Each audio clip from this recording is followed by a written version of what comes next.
चील आंटी मुझे छोड़ दो प्लीज, चील आंटी मुझे छोड़ दो। मेरी मम्मा मेरे लिए भोजन लेने गई हैं। अगर मैं उन्हें घोंसले में नहीं मिलूंगी तो वो बहुत परेशान हो जाएंगी। प्लीज चील आंटी मुझे छोड़ दो।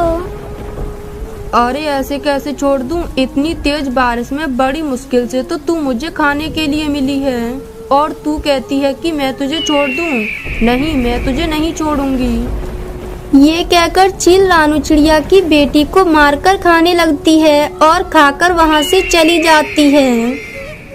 मेरी बच्ची, मेरी इकलौती बच्ची थी और वो जालिम चील उसे भी मारकर खा गई। मेरी बच्ची, अब मैं उसके बिना कैसे रहूंगी। रानू चिड़िया वाला जंगल बहुत सुंदर था। उस जंगल में खाने पीने की कोई कमी नहीं थी। शायद यही वजह थी, इसी वजह से जंगल के सभी पक्षी बहुत प्यार से रहते थे। वो सभी इकट्ठे होकर भोजन लेने जाते थे और फिर रात में इकट्ठे होकर सभी गप्पे लड़ाते थे। लेकिन अब उनकी ये खुशियाँ ज्यादा दिनों तक रहने वाली नहीं थी, क्योंकि आज उस जंगल में एक जालिम चील ने अपना बसेरा कर लिया था। ये जंगल तो कितना हरा भरा है और यहाँ तो मुझे मांस भी बहुत जल्दी मिल जाया करेगा। आज तो मैं सफर से थकी हुई हूँ। कल से मैं मुंह अंधेरे जाऊंगी अपने शिकार के लिए, जब सभी पक्षी भोजन की खोज में चले जाएंगे। ये कहकर वो चील सो जाती है और फिर सुबह भी हो जाती है। दोस्तों, आए तो हम सब झरने की तरफ जाएंगे क्योंकि मेरा फूल देखने का बहुत मन कर रहा है। ये कहकर सभी पक्षी झरने की तरफ चले जाते हैं, लेकिन वो बेचारे पक्षी ये क्या जानते थे कि आज वो अपने घोंसलों को उस जालिम चील के भरोसे छोड़कर जा रहे हैं। चलो, अब ये अच्छा मौका है। सभी पक्षी चले गए होंगे अपनी भोजन की खोज में। किसी का बच्चा तो मिल ही जाएगा घोंसले में। अगर किसी का अंडा मिल जाएगा तो भी काम चल जाएगा। ये कहकर वो चील जंगल की तरफ आती है और जैसे ही वो जंगल में आती है तो उसकी नजर बुलबुल के घोंसले पर पड़ती है, जहाँ बुलबुल का छोटा बच्चा बैठा हुआ था। ये देखकर वो चील नीचे उतरती है और बुलबुल के छोटे बच्चे को लेकर अपने पंजों में फंसाकर चली जाती है। चलो, अब सबने खूब मौज मस्ती कर ली, अब हमें जाना चाहिए। कालू, अभी मेरा तो मन नहीं कर रहा जाने का। चलो हम लोग थोड़ी देर और रुक जाते हैं। गोरी, शाम होने वाली है। सब पक्षियों के साथ ही आए थे तो साथ ही चलते हैं। ना जाने क्यों आज मेरा मन बहुत घबरा रहा है। चलो, अब हमें घर चलना चाहिए। ये कहकर सब पक्षी अपने जंगल की तरफ लौट जाते हैं। मेरी बेटी कहाँ चली गई? वो तो अभी बहुत छोटी है और वो तो उड़ भी नहीं सकती है। फिर वो कहाँ चली गई? बुलबुल ऐसे जोर जोर से रोने लग जाती है। मैं चिड़िया के घर जाकर देखती हूँ। काश मेरी बेटी उसी के घोंसले में चली गई हो। बुलबुल ये तो जानती थी कि उसकी बेटी अभी उड़ नहीं सकती थी, तो कोई जालिम चील उसे उठाकर ले गई होगी। लेकिन फिर भी वो अपने दिल को तसल्ली देने के लिए चिड़िया के घर चली जाती है।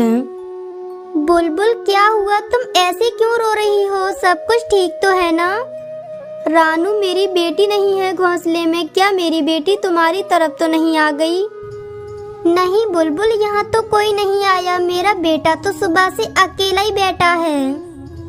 मम्मा, जब आप लोग भोजन की खोज में गए थे तब मैंने आसमान में एक चील उड़ती हुई देखी थी। मैं तो उसे देखकर पत्तों में छिप गया था। फिर तो वो जालिम चील ही उठाकर ले गई होगी मेरी बेटी को।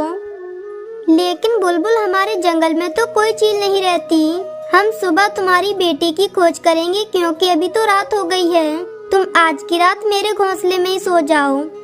फिर रात भी गहरी हो जाती है। रानू और कुक्कू तो सो जाते हैं, लेकिन बुलबुल तो सारी रात बैठी रोती रहती है और फिर सुबह भी हो जाती है। सुबह तोता, कबूतर और कालू कौवा घबराए हुए रानू के घोंसले की तरफ आते हैं। बुलबुल, मैंने देखा कि पहाड़ों पर हमारे जंगल में एक चील आ गई है और मैंने ये भी देखा कि उसके घोंसले में तुम्हारी बेटी के पंख पड़े हुए थे। नहीं, खा लिया उस जालिम ने मेरी बेटी को।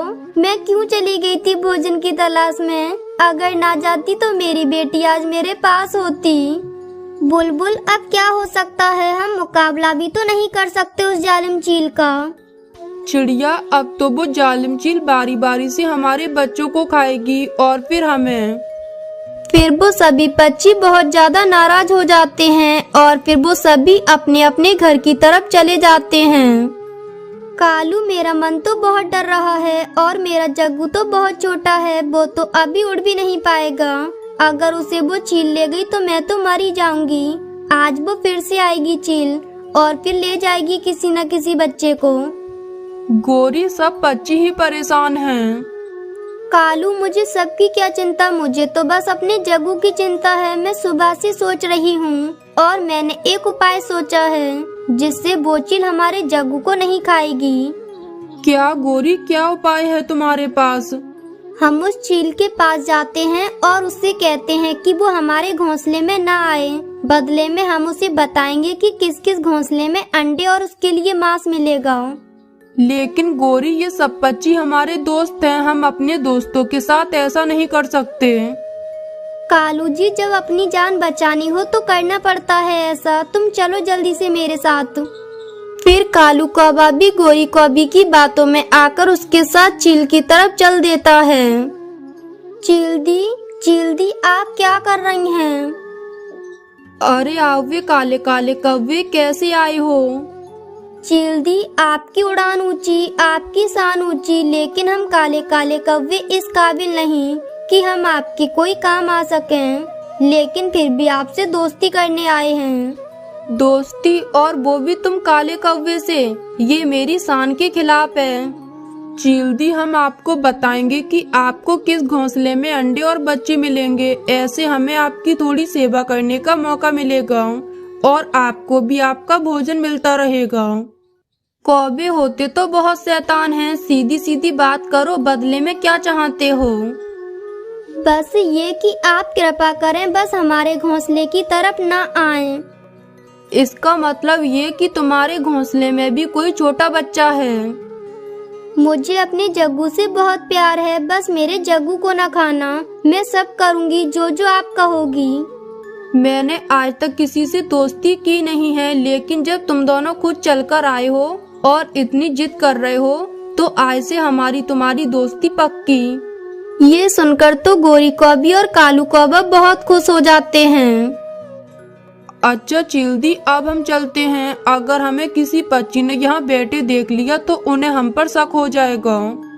चीलदी, आपको पहला शिकार उस चिड़िया के बेटे को करना है। मैं आपको बता दूंगी जब अच्छा मौका होगा। आप बेफिक्र होकर सोएं, बाकी का काम हम पर है। फिर गोरी और कालू वहाँ से चले जाते हैं। दूसरे रोज कालू कौवा और गोरी कौवी चिड़िया की तरफ जाते हैं। चिड़िया बहन, आज भोजन की खोज में नहीं जाना क्या? गोरी बहन, क्या बताऊं, मन बहुत डरा हुआ है। वो चील बुलबुल की बेटी को तो खा गई।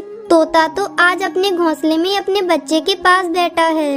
मैं तो बस कबूतर का इंतजार कर रही थी। वो आ जाएगा फिर हम जाएंगे नदी की तरफ, क्योंकि वो बता रहा था वहाँ पे बहुत सारा भोजन है।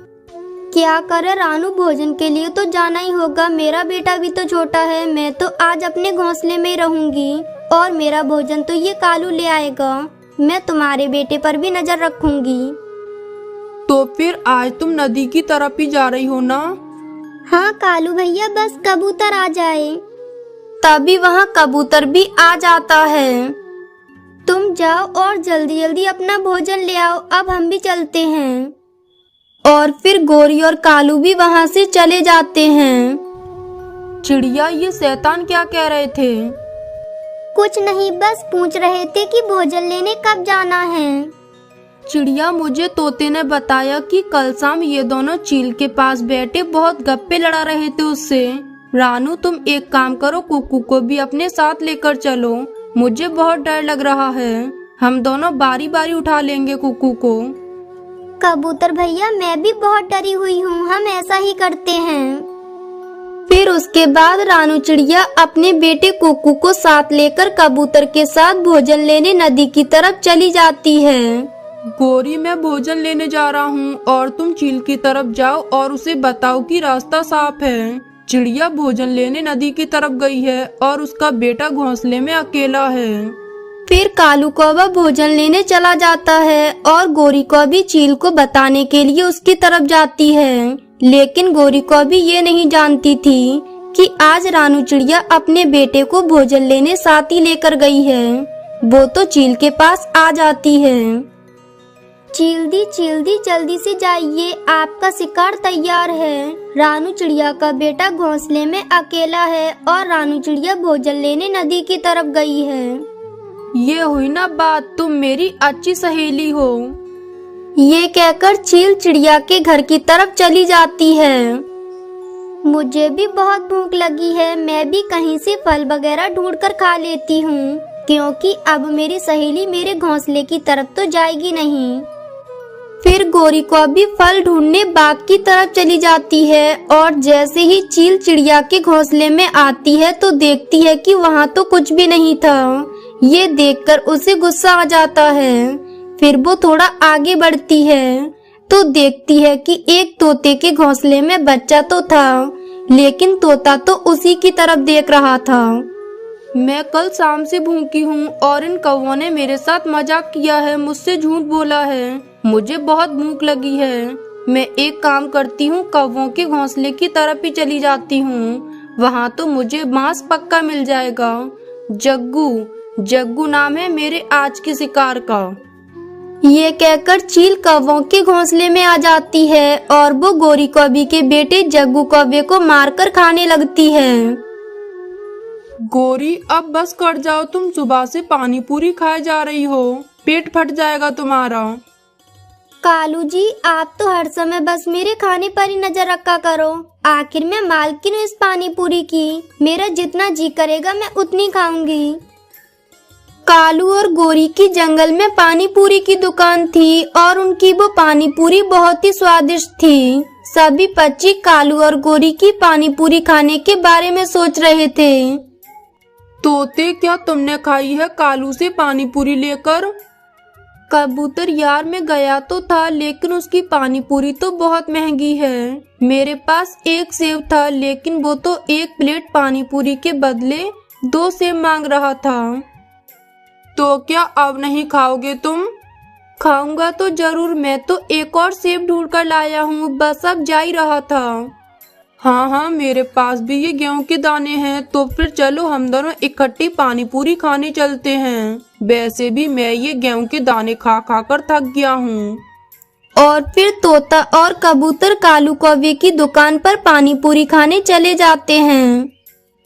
तुम फिर आ गए तोते, हमने कहा था ना कि एक पानी पूरी की प्लेट में 2 सेब लगेंगे।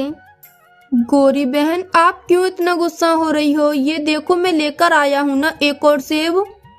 ये हुई ना बात। चलो कालू जी, आप जल्दी से एक प्लेट दो मेरे तोते भैया को, वो 2 सेब लेकर आए हैं।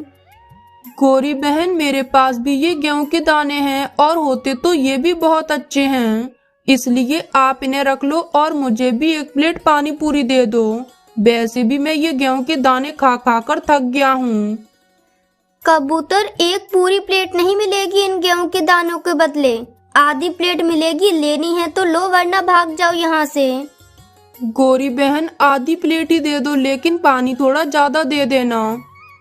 और फिर तोता और कबूतर वो पानी पूरी खाने लगते हैं और पानी पूरी खाने के बाद वो दोनों वहाँ से चले जाते हैं। गोरी, तुम ये प्लेटें तो धो लो, अगर और कोई ग्राहक आ गया तो हमारे पास और प्लेटें नहीं हैं, इसलिए न जल्दी से साफ कर दो। ठीक है, मैं धो लूंगी थोड़ी देर बाद। तुमसे तो मैं फालतू बैठी देखी ही नहीं जाती। मम्मा सुना है कि कालू अंकल ने पानी पूरी की दुकान लगाई है। मम्मा, मेरा भी बहुत मन कर रहा है पानी पूरी खाने का। मम्मा प्लीज मुझे भी पानी पूरी खिला लाओ, चलो ना मम्मा। बेटा, वो बहुत महंगी देते हैं पानी पूरी, ऐसे नहीं देते, और बदले में बहुत सारा भोजन भी मांगते हैं, और हमारे पास तो कुछ भी नहीं है। मम्मा तो फिर मुझे ऐसे दिखा लाओ, मैं खाने की जिद नहीं करूँगा। मम्मा प्लीज दिखा कर लाओ ना, मैं नहीं मांगूंगा। कुक्कू, देखने से थोड़ी ना तुम्हारा पेट भर जाएगा, अभी थोड़ी देर पहले ही तो तुमने दाने खाए हैं, तुम मत जाओ वहाँ। मम्मा प्लीज मम्मा मुझे दिखा कर लाओ ना। लेकिन कुकू वहाँ जाकर खाने की जिद ना करना। मम्मा मम्मा मैं नहीं करूँगा, बस देखकर हम आ जाएंगे। फिर चिड़िया अपने बेटे कुकू को साथ लेकर कालू कौवे और गोरी कौवी की पानी पूरी की दुकान देखने चली जाती है। चिड़िया कुछ लाई नहीं हो, खाली हाथी आ गई हो तुम। मुफ्त में तो नहीं मिलती ये पानी पूरी। गोरी बहन मेरे पास भोजन नहीं था, इसलिए हम पानी पूरी खाने नहीं बस देखने के लिए आए हैं। वो मेरा बेटा जिद कर रहा था ना, इसलिए। अच्छा चिड़िया तो ये बात है, लेकिन तुमने हमारी पानी पूरी की जो सुगंध ली है उसके बदले में तुम हमें क्या दोगी? नहीं नहीं गोरी बहन, हमने सुगंध तो नहीं ली, हम तो बस देख रहे हैं। तो क्या तुम दोनों माँ बेटे नाक बंद करके बैठे हो? कालू जी तुम देख रहे हो, एक तो इन दोनों माँ बेटों ने हमारी सारी पानी पूरी की सुगंध चुरा ली और ऊपर से ये दोनों कह रहे हैं कि हम तो सिर्फ देख रहे हैं। चलो कुकू अब हम अपने घर चलते हैं। चिड़िया तू ऐसे जाकर तो दिखा, पहले तुम दोनों माँ बेटे ने जो हमारी पानी पूरी की सुगंध ली है उसका हिसाब कर, नहीं तो हमारे थोड़े बर्तन रखे हैं धोने वाले, वो धोकर फिर चली जाना। अगर ऐसे गई तो मैं तुम दोनों माँ बेटों को मारूंगी। कुकू मैंने तुमसे कहा था ना बेटा कि हमारे पास पैसे और भोजन कुछ भी नहीं है। अब देखो गोरी ने कैसे लड़ाई बना ली है। मम्मा सॉरी, अब मैं फिर कभी ऐसा नहीं करूँगा। फिर चिड़िया उन दोनों के बर्तन धोने में लग जाती है। वहीं दूसरी तरफ गोरी और कालू की पानी पूरी की खबर मिट्टू राजा तक भी पहुंच जाती है। सैनिक सुना है कि जंगल में कोई दुकान बनी है पानी पूरी की। जी जी मिट्टू महाराज, लगी तो है और वो कालू और गोरी ने लगाई है। बहुत ही स्वादिष्ट पानी पूरी है उनकी, अगर आप खाएंगे तो मैं लेकर आऊँ आपके लिए। नहीं नहीं सैनिक, मैं खुद जाना चाहता हूँ वहाँ, आखिर मैं भी तो देखूं कि कैसी है वो दुकान। फिर उसके बाद मिट्टू राजा अपने सैनिक के साथ कालू और गोरी की पानी पूरी की दुकान देखने खुद चला जाता है। मिट्टू राजा जी आप क्यों आए यहाँ? आप कोई संदेश भेज देते, हम भेज देते आपके लिए पानी पूरी। वो कालू मैं तुम्हारी दुकान देखना चाहता था, इसलिए मैं खुद आ गया। और ये क्या रानू, तुम यहाँ बर्तन धो रही हो? राजा जी अच्छा हुआ कि आप यहाँ आ गए। राजा जी वो मेरा बेटा। चुप कर जाओ चिड़िया और चुप करके अपना काम करो। मैं बताऊंगी राजा जी को, जरूर बताऊंगी मैं। हाँ बताओ बताओ रानू, क्या बात है? राजा जी मेरा बेटा बहुत जिद कर रहा था कि मुझे कालू अंकल की दुकान देखनी है, इसलिए मैं अपने बेटे को यहाँ ले आई। और ये गोरी कह रही है कि हमने इसकी पानी पूरी की सुगंध चुरा ली है, इसलिए ये मुझसे बर्तन धुलवा रही है। और ये भी कह रही है कि शाम तक मुझे इसके बर्तन धोने होंगे। अच्छा तो ये बात है गोरी, तो इस चिड़िया ने तुम्हारी सारी ही सुगंध चुरा ली है या फिर थोड़ी सी छोड़ी भी है? लगता है मिट्टू राजा जी उल्लू बन गए। हाँ मिट्टू राजा जी, इसने सारी ही सुगंध चुरा ली है, बिल्कुल भी नहीं छोड़ी है। तभी मैं कहूँ कि तुम्हारी इस पानी पूरी से सुगंध क्यों नहीं आ रही? राजा जी आप भी ऐसा ही कह रहे हैं, मैंने कुछ नहीं चुराया। चुप कर जाओ चिड़िया तुम, एक तो गोरी और कालू की तुमने सुगंध चुरा ली और दूसरा नाटक कर रही हो। मैं न्याय देता हूँ तुम्हें। गोरी और कालू तुम दोनों मेरे साथ चलो, मैं तुम दोनों को कीमत देता हूँ जो चिड़िया ने तुम्हारी सुगंध चुराई है। और चिड़िया तुम भी हमारे साथ ही चलो। फिर मिट्टू राजा वहाँ से चला जाता है। कालू देखा मेरा दिमाग, मैंने तो मिट्टू राजा को ही उल्लू बना दिया। आप पानी पूरी बेच रहे हो, मैंने तो इसकी सुगंधी बेच दी। चलो अब जल्दी करो, राजा जी से इसकी कीमत वसूल करने चलते हैं जो ली है इस छोटी चिड़िया ने। और फिर वो सब मिट्टू राजा के दरबार की तरफ आते हैं और वो सभी वहाँ आ जाते हैं। मिट्टू राजा तो उनका सारा ड्रामा समझ गए थे, इसलिए वो तो उन्हें सबक सिखाना चाहते थे। हाँ तो आ गए हो तुम कौवा और कौवी। जी जी महाराज, अब जल्दी से आप हमें कीमत दे दो हमारी सुगंध की। लेकिन तुम दोनों को 2 दिन मेरे पास ही रहना होगा इन पिंजरों में। सिपाहियों इन दोनों को इसमें बंद कर दो। लेकिन मिट्टू राजा हमने क्या किया है?